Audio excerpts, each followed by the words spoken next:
Good morning, Manitoba. I'm Larry McIntosh, and I'll be your host for the next hour and every Saturday morning from 8 to 9. Thanks for tuning in. No matter what age you are, I think everyone has a favorite Sesame Street character. Peak of the Market's new Sesame Street potato and onion bags feature Elmo, Big Bird, Grover, Oscar, Abby, Bert, and Ernie. I hope you've had an opportunity to see our bright and colorful potato bags and onion packs when you've been in your produce section of your favorite store. Along with the characters, you will still see the Peak of the Market logo, so you are guaranteed it is grown right here in Manitoba. We're very pleased to partner with Sesame Street on the Eat Brighter program. I also want to encourage you to drive by Peak of the Market at 1200 King Edward Street, if you happen to be in that neighborhood in Winnipeg, to see some of our Sesame Street characters on the outside of our building. It's a massive banner out on the outside of the building. It's not very often you see Big Bird that's 18 feet tall. My guest this morning is Bill Morrissey, leader of Yes Winnipeg. Good morning, Bill. Good morning, Larry. How are you today? I'm very good, thank you. I've been eating my veggies. I'm proud to be here and announce that to you. Oh, that's great. But what is your favorite Sesame Street character? Do you have one? Oh, man. My kids are long grown up. You know what? I'm going to pick Ernie. Right? Ernie? He was always a favorite. Yeah. Ernie always had the hair thing going, right? Absolutely. Yeah. So you like vegetables, you like Sesame Street, we're right on track here. So Yes Winnipeg, and some people may know what you do and some people not. Maybe explain what Yes Winnipeg is. Sure. So first of all, Larry, thank you very much for the opportunity to spend the next few minutes with you and tell our story. We have a whole hour. It's not a few minutes. You're not going anywhere for a while. It's greatly appreciated. So Yes Winnipeg is Winnipeg's business development team. Maybe less fancy, we're Winnipeg's sales team, right? So we're a 10-member team that was first conceived and developed out of the Winnipeg Chamber of Commerce as a way to create more private sector investment and create new jobs here in Winnipeg. So we work to both attract new companies to set up operations here, but we're also here to help existing Winnipeg businesses who might have expansion considerations, which, if they were to come to fruition, would create new jobs. So is this government or is it private sector or all of the above? Or it is all of the above, but it is primarily private sector. So about 70% of our operating budget is contributed by Winnipeg's corporate community. So there are 120 wonderful Winnipeg businesses that collectively pledge just shy of $1 million a year to us. And then the balance of our operating monies come from the three levels of government. So federal, provincial, and municipal through the city of Winnipeg. So just asking maybe an obvious question, why would these businesses, the 120 businesses, give you money in order to attract new businesses to the province and city? Well, they believe, like we do, that the path to the kind of city that as residents we all desire is through a more robust, growing, vibrant private sector, right? So to the extent that we, Yes Winnipeg, are successful in carrying out our mandate, that means that we are successful in creating new jobs. It benefits everybody. We expand the tax base, which means that there's more revenues available to our different levels of government to invest in the kind of programs, including things like infrastructure that we all want. It creates new jobs, new exciting careers for our young people so that as they complete their education, they are more inclined to stay here rather than feel the need to leave. It generates more wealth in our community, which has huge, sort of multiplier effects. So these companies, which have invested without any direct ROI or quid pro quo, just understand that this notion of a rising tide raises all boats. And it's just another excellent example of just the philanthropic nature of Winnipeggers and Manitobans. And I would congratulate the company that's been involved because if you think about it, they're putting money into an organization. It's a great organization. I'm familiar with it as well. But you could end up attracting a competitor to the province and their business. But they're looking at a big picture here. Right. Exactly right. Yeah. We've indicated from the beginning that our focus is on, the key industry market segments that form the strategic underpinning of our economy. We don't, as an example, directly go after retailers. We don't go after, the hospitality industry. If we get approached by companies in those areas for assistance, we certainly won't deny it. But what we're out there really driving for are attracting new advanced manufacturers, new ICT and communications companies, new agriculture, So frankly interesting that through 46 months we've had almost no circumstances where we were talking to or inviting somebody in which other Winnipeg companies viewed as a competitor. We've been able to focus on really making the pie bigger as opposed to taking the same size pie and just dividing it into smaller slices. And in the next segment, I want to talk about some of the success stories. And I'm sure, how long has the organization been around? 46 months. 40 approximately? Not quite 4 years? Okay, 46 months. And you have lots of targets that you've stated up front. And I'd like to talk about that when we have a little more time in the next segment. But it's an interesting dynamic because I think a lot of cities and provinces have economic development areas, but it's usually government, isn't it? Yeah. Yeah, you're exactly right. And that is, there are two things that really make this one different. The first is just that we have the majority of our funding from something other than government. And the second is the very highly proactive nature of our work. We are very happy when people find us and look for help, but the majority of our time is spent looking for new opportunities for Winnipeg. And in sales, as we are in the vegetable industry, you don't wait for the phone to ring. You're out looking for sales and looking for opportunities. So that's great. Yeah. We'll be right back with Bill Morrissey, the leader of Yes Winnipeg, after we take this break for your 680 CJOB weather update.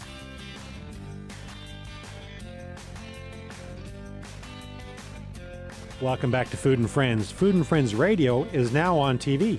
Each radio show is filmed and will be posted on MyToba.ca tomorrow.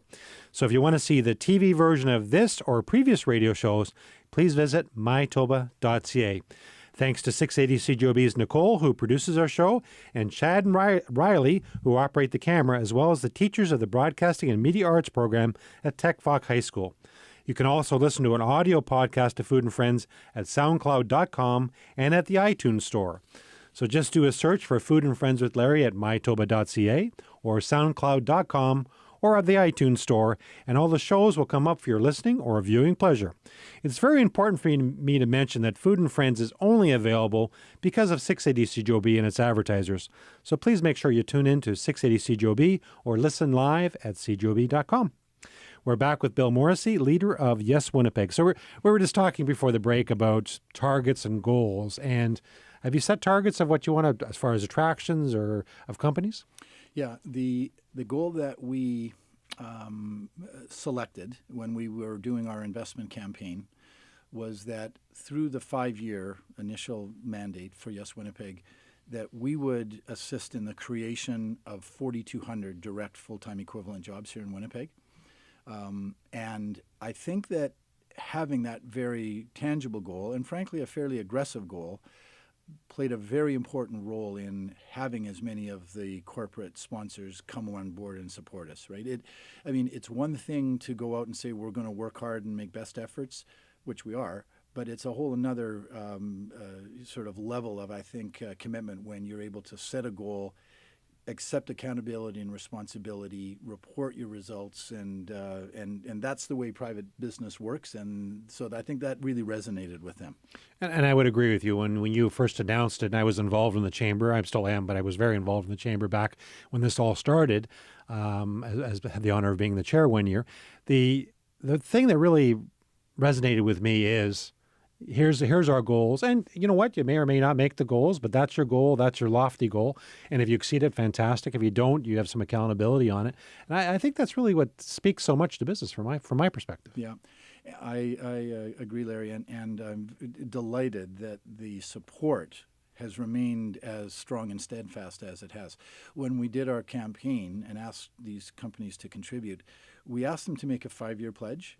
We invoiced them annually, but we had asked them to commit through the full 5 years, which they all did, which we were very appreciative of. That said, though, I mentioned we invoice them every year. They're under no legal obligation to continue from one year to the next with us. Mm-hmm. We feel like that we have to prove ourselves every year, and I'm absolutely delighted that with so few exceptions that it doesn't even really make sense to mention it, we've had every one of those original funders remain true to us right through the whole 5 years. So I think that is an indication that they're pleased with what we're doing. Sure. Our results, we are very happy with our results through 46 months. There are 60 businesses that, with our help, have made a decision to open or expand a business here. And collectively, they predict that by the time their operations reach maturity, they will employ 2,600, just shy of 2,600 full-time direct staff, and that they will have invested about $325 million in capital. So with 14 months to go, we've got 1,600 jobs yet to deliver to hit it. And that is almost exactly where we had sort of planned or hoped to be by this point. And we've got a real strong file of prospects and are very, very optimistic that we're going to hit the goal. And congratulations on that. That's tremendous. And you may know this, but Peak of the Market did a ribbon cutting 2 weeks ago, just over 2 weeks ago now, I guess, of our $4 million new packaging area. So you can throw that in there in your numbers too. $4 million, that's a lot of money by vegetable standards. Well, congratulations. What you are accomplishing and achieving here is fantastic. And I thank you very much for that offer of including it. But you know what? It raises, I think, another important point, Larry, and that is that for us to lay claim, for us to count success towards our goal, our client has to acknowledge that yes, Winnipeg played an important or instrumental role in bringing it to fruition. In your case, you were able to achieve all of this without our help. And so while I thank you very much, I know tongue-in-cheek, we only scoreboard those where we were actively involved and played an instrumental role in making it happen. And how many people you say work with you? 10. 10 people. There's 10. And so we're a 10-member team. We work under the umbrella of Economic Development Winnipeg, right? So as you're probably aware, there's a Tourism Winnipeg division under EDW. There's a marketing, if you will, group, and there's an economic development group. And we are in that, if you will, division, and we are the sales team within it. And 10 people, that sounds like a lot, but when you consider all the companies across Canada or North America, whatever your range is, and the possibilities and being proactive in contacting and dealing with the people that may contact you on the occasion that happens, that's a lot of work. Yeah. We've I mentioned that we're working both externally, to attract new companies, but also here in Winnipeg meeting with existing companies. So just a few numbers for whatever they're worth, but that over the last 46 months, we've attended as a team 30 international or national conferences of leading conferences within our key sectors, including some outbound city missions. I just returned from China last week, as an example. We've met with 1,750 leaders of leading local businesses for the purpose of understanding whether they had expansion considerations. So, yeah, it's a big world, and in order to effectively cover it, we feel like that we need a team of at least that size. We'll be right back with Bill Morrissey, leader of Yes Winnipeg, after we take this break.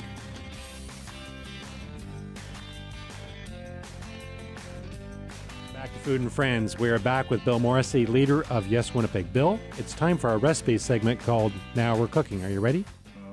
I'll give it my best shot. Now, you don't need to write this recipe down. It's today's recipe of the day at peakmarket.com, and it's also in the Winnipeg Sun and now in the Winnipeg Free Press. So you can get all the information from either newspaper or our website. So today's recipe is salmon, wild rice, and kale casserole.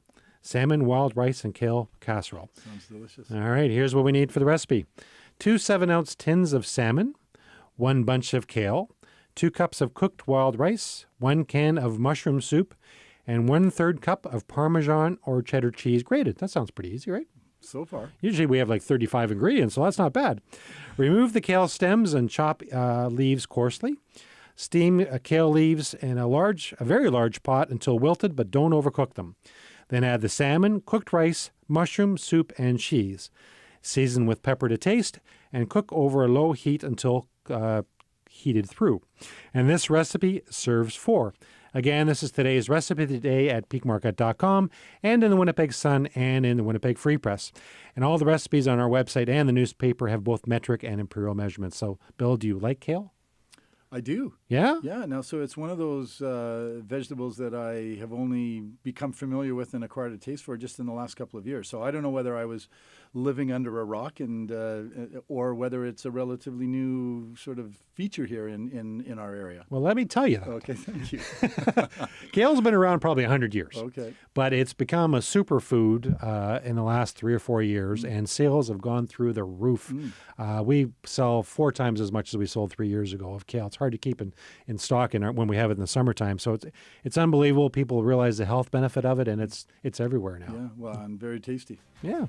We'll be right back with Bill Morrissey, leader of Yes Winnipeg, after we take this break for your 680 CJOE News, Sports and Weather. We'll be right back.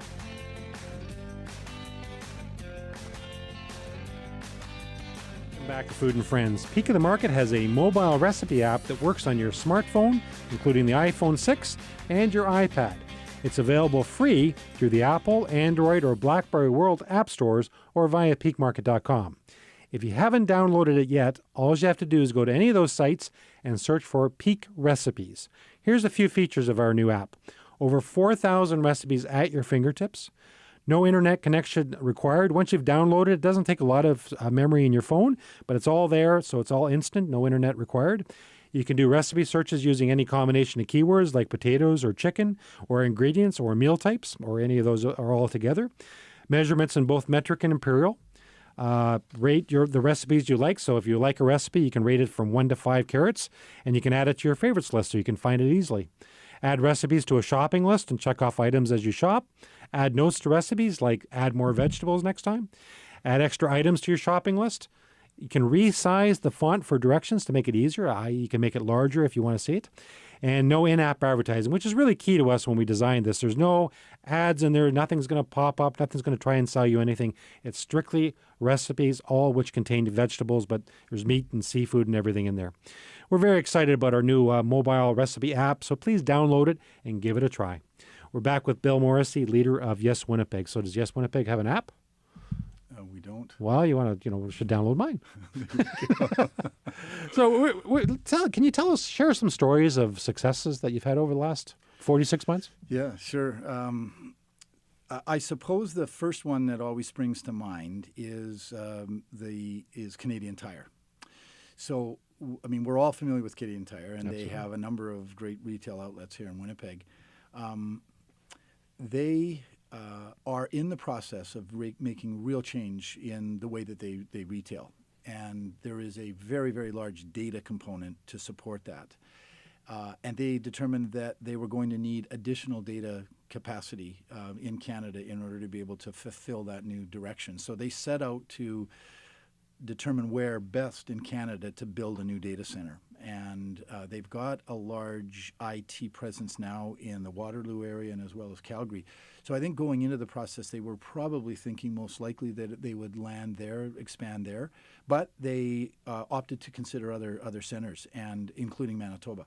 And we were made aware of it, and like we do in almost all of our successes, we mobilized a broad team of key stakeholders to come together to hear their vision and their plan, and asked lots of questions, and then responded in the weeks and months following with what our story was, like why we believed Winnipeg was the very best alternative, and what as a community we were prepared to offer in the form of broad support to make it a success. And, so long story short, they picked Winnipeg, and for all of the right reasons. It wasn't that they received more government support than anywhere else. Quite frankly, there were a number of other jurisdictions that in that regard probably offered them more. But when they looked at what was most important to them for success and compared what we had to offer versus others, it was frankly a fairly easy decision. So what does that mean? It means that there are, here in Winnipeg, according to Canadian Tire terms, we have the most advanced cloud computing data center anywhere in Canada. They will have made an investment of about $65 million by the time the project is fully completed. And there will be over 80 full-time, rather advanced type jobs that are going to be associated with this. It's not just managing the data center, but developing new digital applications to support this new retailing direction. So that would be a very good example of where that we've got a really good value proposition for business. This is a great place to build a business. And secondly, that when afforded the opportunity to compete, we do a really good job of collaborating, a whole bunch of stakeholders coming together to say, we want you, and here's what we can offer you to ensure that you're successful. So that's one of our one of the best that come to mind. That's Larry. a very good one. Mm-hmm. So when you find out about this, whether it's you finding out or them contacting you, is it a fairly short timeline that you have to work with? And generally, business once they made up their minds, they want to move forward on items. Yeah, I guess it's all relative. I wish that more of them happened faster. These are typically very, very important decisions with multiple different sort of tentacles, so they do tend to take a while. I would say that the majority would probably be 6 months, but we're working on some that are part of our current base of prospects that we got started on not long after we fired the gun. So literally we've been at it for close to 4 years and they still haven't come to fruition. We're moving them forward, but they've still got a ways to go. So no, they tend to take a while. Yeah, and certainly 6 months is not a long time from my perspective when you're spending millions of dollars or whatever it might be. And you're also talking about keeping companies here, retention. Mm-hmm. Have you had a lot of examples of that as well? Yeah, frankly, fewer than I expected, Larry. Okay. Right? And that doesn't sound all that good. I didn't mean to imply that going into it, I thought that we had this major leak in the boat and that we were going to be, spending all of our time plugging the leak. But I did sense that there was going to be, more occasions than what we've had where we've had to get involved to try to convince people not to leave. There have been some. There's at least 3 that come to mind. 3 of our 60 that I mentioned. Okay. Where we were advised, almost always confidentially, that the rumors are maybe circulating that a particular company is considering relocating away, and in those 3 cases, by getting involved, we were able to convince them not to go. Now, in most cases, they were considering leaving because they felt that maybe another jurisdiction was paying more attention or wanted them more, or maybe were prepared to offer them certain things that they weren't able to get here.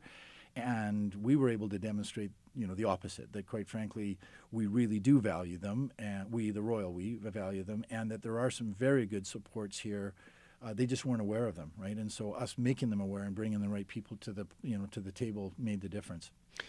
I would imagine that someone who's trying to investigate stuff, you wouldn't even know where to look in some cases, or there's red tape or whatever it might be. Do you help them sort through those things? Yeah, exactly, right? So the way we start the process is by asking them what are the most important decision triggers that will need to fall in place for them to make a decision to set up an operation here, and which of those important criteria are not yet fully addressed. And that then gives us our roadmap as to what we need to do to try to move them to that go decision. Often it's government programs that are an important contributor in those criteria.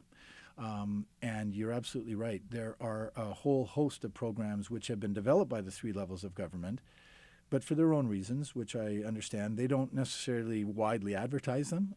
And so an organization like ours, which knows those programs and knows the different departments that administer them and even the individuals in those departments that sort of arbitrate, it is, we think it's a real good level of, or area of assistance. We'll be right back with Bill Morrissey from Yes Winnipeg after we take this break.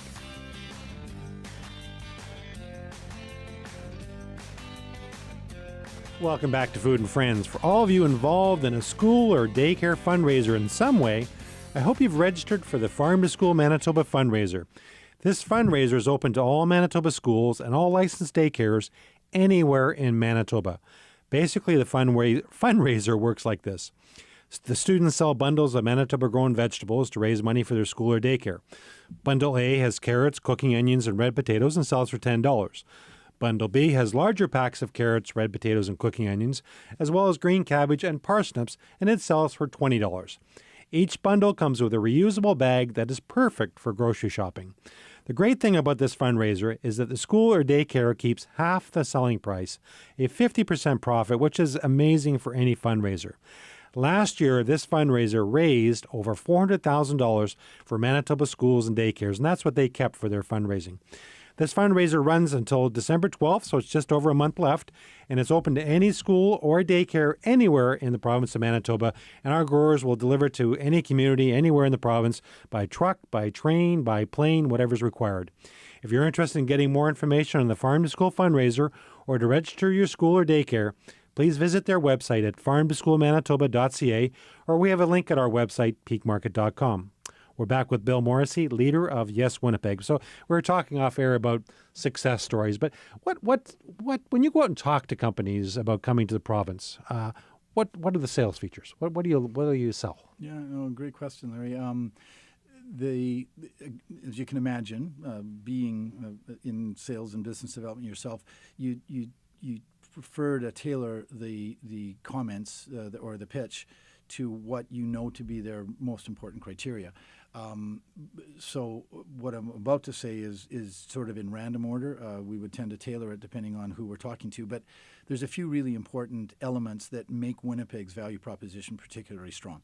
I would say that the first is our energy advantage. Now, again, there are some clients who use very little energy and don't care a lot, but in a province where 99% of the power that we produce and consume is hydroelectric power, which is as you know green and renewable and sustainable, and by the way a bit available in abundant supply and at the lowest published rates in North America, for any client that requires any amount of power to either run their machines or cool their facilities, that's a huge advantage, right? And it's only going to compound as the world moves rapidly towards the imposition of carbon legislation and taxes and things like that. Our advantage in that regard is only going to grow.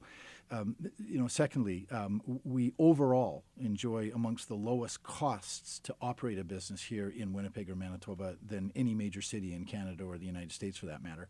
Low utility costs is part of it, but we've got a lower than average real estate, sort of equation here. We've got lower than average labor rates here. And so in a very competitive, global business climate, having low operating costs is a huge advantage as well. We've got a very, very good workforce story, right? Not only the quality of our workforce. I mean, we've got a very productive work group here. We're very loyal. We don't tend to change jobs as often. So there's all of that quality aspect, but we also have an available workforce, which a lot of companies, that's obviously very, very important to be confident that when you grow and create new jobs, that there are people here you can fill. So workforce is another very, very important aspect as well. And then, the other major one that comes to mind, Larry, is our central location. And not just the fact that we're centrally located, but we've got very, very strong transportation assets here. All of those leveraged by the new Centerport development, right, which makes us one of the most effective and efficient hubs anywhere in North America to be distributing product from. So those are a few of the things that we have found to be very important advantages that businesses are looking for. Yeah, it doesn't surprise me that we're more loyal as employees to companies. It doesn't surprise me we have a good work ethic. Mm-hmm. It does surprise me there's a lot of labor available, though, because we talk about skill shortages. We have a fairly low unemployment rate, and there's a labor force available. Yeah. Yeah, and again, it's all relative, right? I mean, you will be able to easily, sort of identify certain positions in our city where we still do, sometimes struggle. But overall, in general, or compared to most other centers, we have a better labor availability story than most, right? That comes from a number of sources. We've got a role model immigration program here, right? The provincial nominee program, which is so good that it's been sort of mirrored and replicated by other jurisdictions. So the way that it works is that they have made arrangements with 30 countries around the world. This is our provincial immigration program I'm talking about, and so where we uncover that our domestic workforce workforce is maybe falling short in some areas, through these arrangements that they've made with 30 countries, where there may be higher levels of unemployment, we have the ability to source workforce in those areas where they have excess and we have shortage, right? Okay. And it's worked exceptionally well. And I can certainly attest, we have a distribution center in Calgary as well, as it's a fraction of the size of the one we have in Winnipeg, and it's cooled. We have to cool vegetables, obviously, refrigerate vegetables, and our energy costs are not that much cheaper in Calgary for a fraction of the size as it is in Winnipeg. So energy costs got to be a huge advantage for us. Yeah. And availability. It very definitely is. And so, we talked earlier about the data center story, with Canadian Tire. That's an example where they, as you can imagine, data centers require a lot of power to run the servers and a lot of power to keep the facility cool. So that's a great reason, one of the great reasons why they selected us.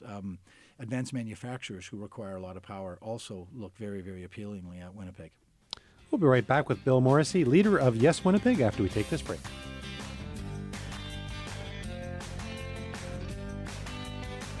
Welcome back to Food and Friends. Please join me for a special show on Tuesday, November 11th at noon, when my guest will be Christy, director of the Canadian Centre for Child Protection.